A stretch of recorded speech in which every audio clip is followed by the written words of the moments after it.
Hello, beautiful human beings! My name is David J.P. Phillips. I am your public speaker. And I am today going to analyze a public speaker of massive proportions. He's probably like the descendant of Gutenberg. He's the man who produces 100 content clips per day! Probably the most influential social media content creator today. And we know him as none less than Gary Vee. I'm going to be focusing on 3 areas, which I know that if you pick them up in your public speaking skills, they can be revolutionizing. This talk is one that I did in 2018. It's one of my favorites talk by Gary Vee. Here we go. That's my fucking favorite, by the way. If you're a 22-year-old life coach, get the fuck out of here right now. That's his intro. Pretty badass, right? Create a context, not just content. Clearly, if you don't have context on the other person, if you're not deploying empathy for the other person, if you're not worried about them, then you have no shot. If you do not apply empathy to the people that you are talking to, you don't have a shot. And it's the same way in any kind of social media or as a public speaker, as he puts it. And one of the best at what I do, love that smirk, because I'm far more worried in the next 32 minutes plus about delivering you value and giving stuff for you, not what I can get out of it for me.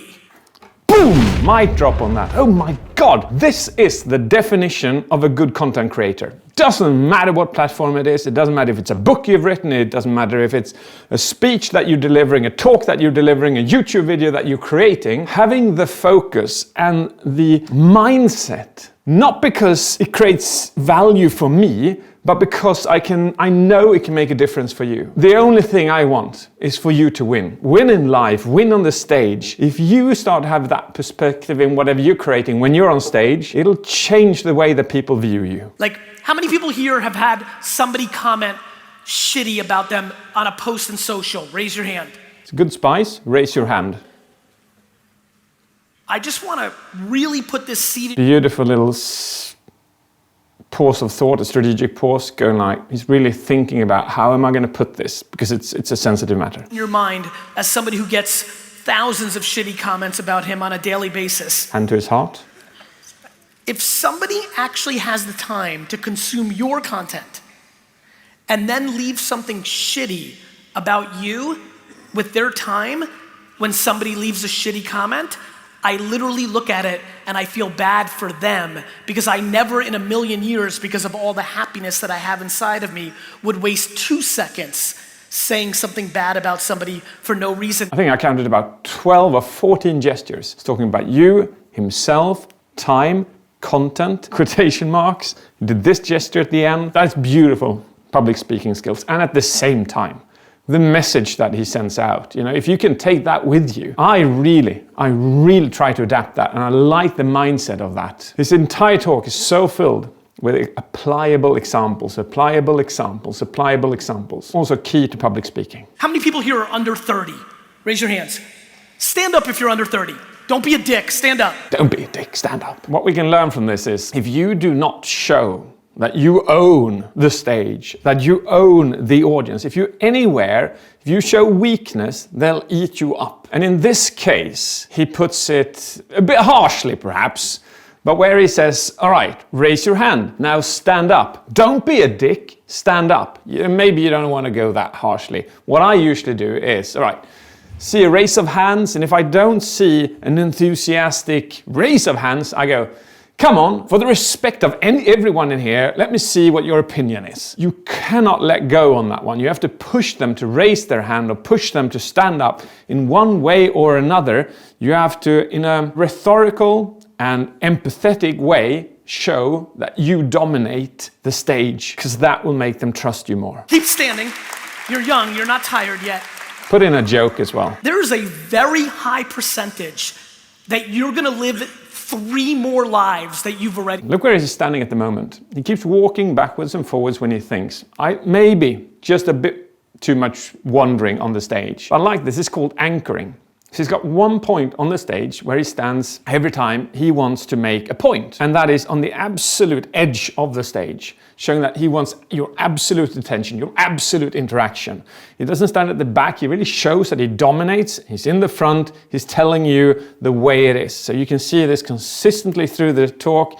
That is where he stands when he wants to make an important point. So have a look at your public speaking. Where do you anchor important points? Where do you anchor reflective points? Where do you anchor maybe a story? Or you can even have one consistent message which you send out from one part of the stage where you stand here, for instance. Figuring out 3 or 4 anchoring points like that will help you reduce your nervousness and increase clarity in the audience. We've had a look at 2 of the absolute strengths of Gary Vee. Number 1 is that he's there to deliver the content for you, not for himself. He's got you in mind at heart. Number 2, he's got beautiful spices, interactions, standing up. He's got his raise of hands. He's always working with the audience.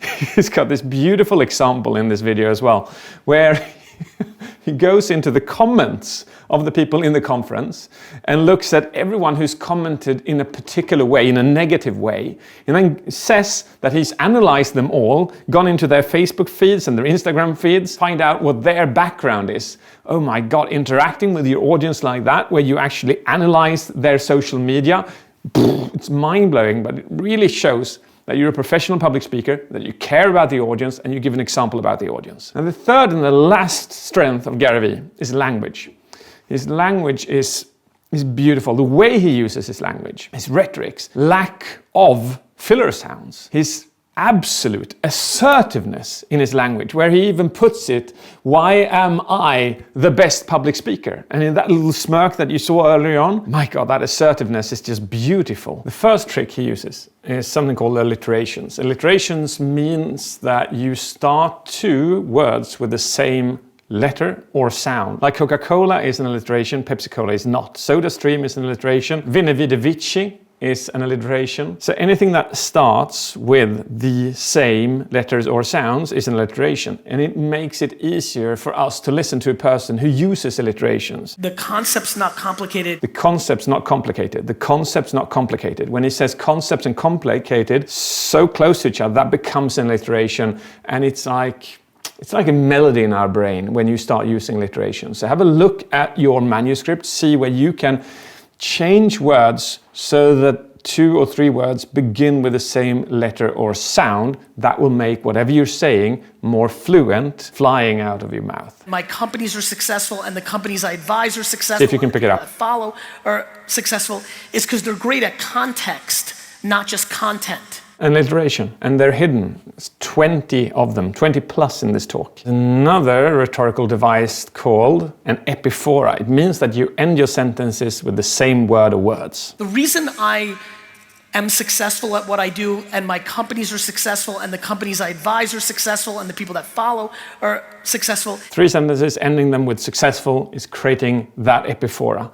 Have a look at your manuscript, see where you can end your sentences in the same way, or create an anaphora, which means that you begin your sentences in the same way. Becoming a public speaker is magical. Becoming a public speaker will change your life. Becoming a public speaker will influence everything that you are. That would be an anaphora. Is realize that if you're not communicating to the world, I love this. Then you're in trouble. I love that bit. I love when you do self-laughters in your own thoughts, because it transfers so well into the audience. We're going to end off with an example which really shows his mentality. So he's just been interacting with one of the audience members and he just picks up something that he's wearing. And have a look how he turns something that we presume is negative to something that is absolutely fantastic. And I think that defines his mindset, seeing everything from a positive perspective. Are you wearing a turtleneck? Dude. You've already won. I mean, if you're not worried about being judged wearing a turtleneck in 2018, you're unstoppable, bro. You are unstoppable. Stand up. When he does that, he creates serotonin in the person standing there, and serotonin is a key component for self-esteem. Everybody feels that due to our mirror neurons. So this entire spectacle, this entire example is just pure beauty. And if you can apply it in your public speaking skills in any way, just do it. But always leave the person in this beautiful, positive aura and mindset, which Gary Vee is so incredibly good at doing. Being honest, straight to the point, consistent. We're going to finish off this analysis by having a look at how you end a keynote. Have a look at his gestures, have a look at his alliterations, his anaphoras and epiphoras, have a look at his facial expressions. An important, beautiful thing is also the intensity of his voice will increase as he finishes his talk. It'll increase in vibrance, in tonality, in volume, in pace, in examples, and he'll just leave it like this. Badunga. The reason my content is the same but slightly different based on the platform is because the psychology of the person who's consuming it is very different than it is on Instagram. Please leave this conference and understand that you do not make enough content, and that content is the gateway drug to every ambition that is in your body, and that this is the golden era of the underpriced nature of the platform. Please become a practitioner. Please go home. So many of you through your heads are telling yourself and me right now why that won't work for your business or you. And it's f***ed up and you're f***ing wrong. So please stop doing it, and please make my 30-hour trip to this country worthwhile. It's all about you. It's all about you in his talks. And that, I believe, is why he became as big as he became. Create content which you know is of value of the person looking at it. Always remember that the content that you create is something that you need to want to create. Because if you do not want to create it in yourself, it'll show, and that will mirror into their mirror neurons, and they will feel that it's fake. So number one, find the content that you truly want to share, and number two, share it. Put that in perspective, put it into their examples, move it into their world. Have a look at his entire keynote. Go in, follow him on Instagram, on TikTok, on LinkedIn. He's one of my absolute inspirations in life. Go get it.